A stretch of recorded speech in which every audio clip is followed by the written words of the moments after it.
Bünyamin isə 50 il keçsə də yenə də dərsə gecikdi. Bəhanəsi də dəyişməyib. Müəllim, o tərəfə getmişdim.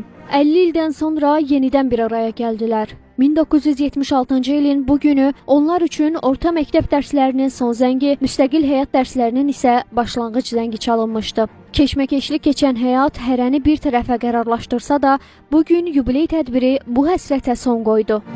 Bu insanlar Ağstafa şəhər Asif Abdullayev adına 2 nömrəli tam orta məktəbin məzunları olublar. Bugün 50 ildən sonra yenidən oxuduğu məktəbə gəldilər. Onlara dərs deyən, hazırda yaşayan yeganə müəllimləri ilə yenidən sinif otağına toplaşıb, bu dəfə dərsdən deyil, xatirələrdən danışdılar.